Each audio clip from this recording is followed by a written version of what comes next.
Hi, let me show you something that is one of the common mistakes our technicians do. You power your cameras from a switch, then instead of plugging it into this LAN port, you plug into this port. It will create a conflict simply because this is an independent switch on its own, programmed to manage the cameras you add to the NVR. And I'll show you this switch just now where you find it. So if I come like this, then I come to network, there is a switch here. This switch, you set the IP addresses you want, and then it can auto-allocate to your cameras that you plug in here. Not cameras that you plug in from an external switch. So that's a pointer that you are able to learn. Then if you have cameras from a switch, you plug them here, but make sure that once you add them to the NVR, they're in this range of the NVR.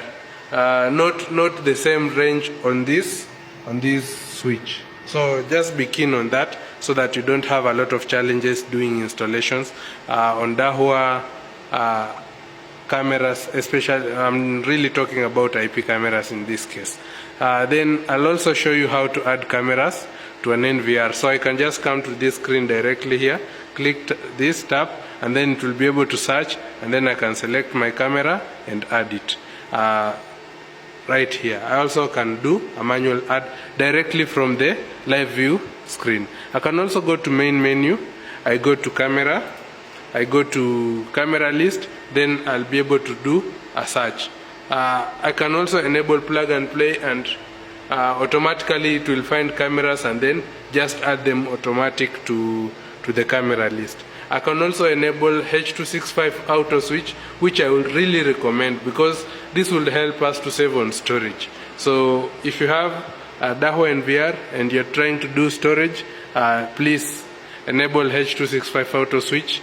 In this case, let me just try plug and play and then search for cameras. It will tell me cameras have been added automatically. So that is how you just manage and add cameras to Dahua NVR and pay attention to the recommendations. So I have this thermal camera that is requiring me to input the password. So I can just input the password.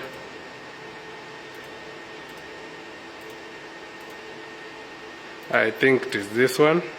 It's not. So I'll just delete it so that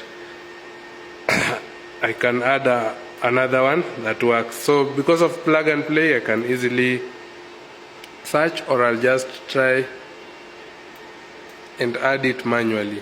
So I'll add this camera, then click add. So my camera will successfully add to the NVR. So that is how you manage your cameras on the NVR. Also, let me show you how to manage your NVR bandwidth. So by default, when I go to the main menu, I come to camera.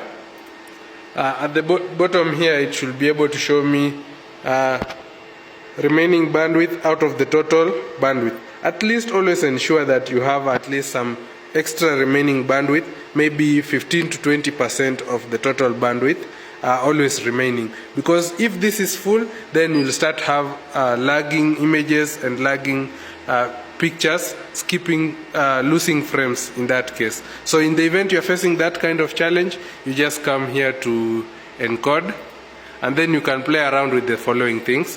One is the coding strategy. So you just use, if you can have smart codec and AI codec, please use that because it will really help you to save on storage. Then the type, you can have the camera to only be there on motion, general, and alarm. So by default, I think just leave it at that. But for compression, use the latest compression. Don't use H.264 if you have H.265. Use H.264B if you have. So just use the latest because it will help you to save on storage. And also the resolution, you can switch between these based on the cameras you have. The frame rate, you can play around with it to reduce the frames, but remember the average eye frame view is 24 frames per second, so you need to be keen on the number of frames you're handling. So in this case, I can just leave it at 18. Then I have two types, CBR and VBR for the bitrate. So I can have constant bitrate if I know my network is managed, but if I'm trying to do maybe an unmanaged network that can have hanging and all that, I can change to VBR. So in this case I'm using VBR so that I optimize my performance. Then you can also reduce the quality maybe to 3 to 2 generally. Then you can also play around with the bitrate. The higher the bitrate, the more the lag you'll have on your network because you're consuming your bandwidth. So let's say it's a 4 MP, probably you'll use 2048, but you can also turn down because it will help you to save on storage. Then when I come to more, I have audio. So if I want to save more on storage, I can disable audio recording. But if audio recording is a requirement, you just make sure to save it. Then we have the substream, which you can also play around with. But now, when we come to record control under storage, let me see. FTP, SCSI, where is record control? Yes, under record mode. So here you can control which stream to record. Do you want to record the main stream? Do you want to record the substream or any other? Do you want to also capture snapshots? This is where you control it. So if I choose to record the mainstream, it means I'll occupy more storage and get clear, high quality images. I can switch to record only substream 1, which will save me on storage, but the image quality will be lower. If I go to substream 2, it's even worse image quality, but better storage performance. So these are some of the factors you'd have to decide on while choosing to do this recording and all that.